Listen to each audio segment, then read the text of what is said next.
everyone, it's Nina. Thanks so much for joining me today for another tutorial. And today I'm featuring some of the newest stencils from Gina K designs and how to add shimmer to your cards using two different techniques. Today's cards are going to feature some fun foiling with stencils, and I'm also going to show you how to make your very own DIY glitter paste that's going to go over top of some beautiful ink blending for very shimmery results. Each of these cards are very simple to do, and I've made quite a few examples so that you can see how you can translate these techniques across a variety of different cards. Let's start with the foiling technique first. I have the thick brush stencil from Gina K Designs layered onto a piece of gray cardstock inside my Wendy Vecchi Make Art Station. These magnets are going to hold down that stencil as I apply some Deco foil transfer gel.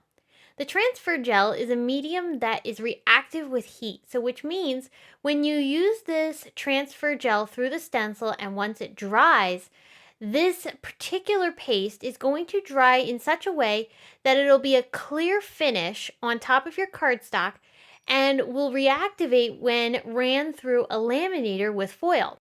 So I have applied paste across the whole stencil, and I'm using my stencil pal to just scrape off all the excess and get a really nice smooth finish.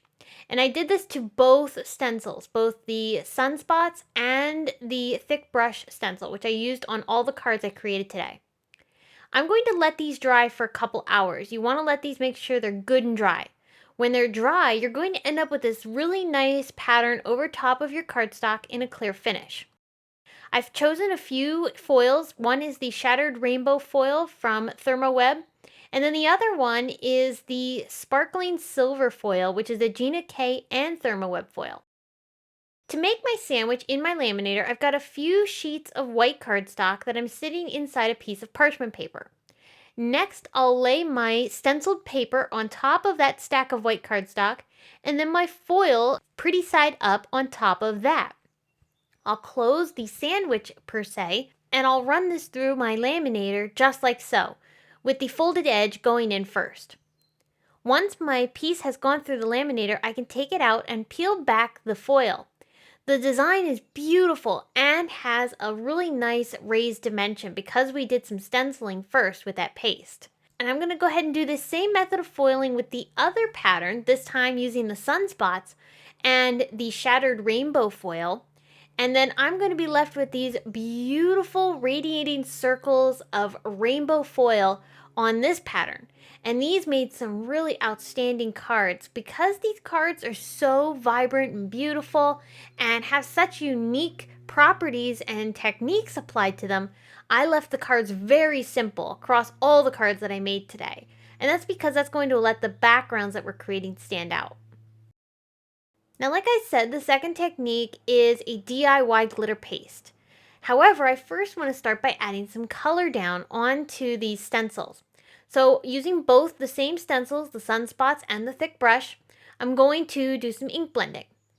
This thick brush, I picked out 3 colors of Distress Oxide ink. I have all the combinations that I use listed over on the blog. And I'm applying that ink through the stencil. Now, once I finish doing the ink blending, I'm not going to take this stencil off of the paper just yet. Instead, I'm going to leave it on the paper. I'm using white cardstock for this. And I'm going to bring in the Ranger Transparent Matte Texture Paste. This paste dries matte and clear as the name suggests. I'm going to apply it over top of all that ink blending that I just did. Once I have applied that, I'll smooth it out with my stencil pile to get a really nice smooth finish. And again, I'm not going to take the stencil off just yet. Now, I'm going to bring in some Lawn Fawn glitter. Now, you can use any glitter you want. In this case, I'm going to sprinkle the glitter here and there across the background. And in some cases, the background will have more glitter in some spots and less in others. I wanted to really mix this up and bring in some of that chunky glitter. So I'm going to take a pinch of that and sprinkle it across the card just to get some really cool chunks here and there. And what is really cool about this particular method and the way I'm doing this is all of that glitter and paste, all of it is just reserved over top of the ink blending. So when I take this stencil off of my card, you're going to see that not only is this gorgeous, but the card itself is squeaky clean. We don't have glitter everywhere. It's a very nice, smooth finish. And when it dries, you get this stunning, vibrant color because that transparent paste is enhancing the colors that you ink blended on first and giving them a really beautiful finish. So as you can see, I created quite a few of these cards using different ink color combinations, and I'm left with some really outstanding backgrounds that make great focal points for your cards. All you need to do is add a few sentiments and you're done. And again, here's another look at how I finished off those foiled cards. You can see that they have such a beautiful finish because we did the stenciling for this foil transfer. And so you get this really beautiful raised dimension off of the stencil design when the foil's on top of it. It's just a beautiful and classy look.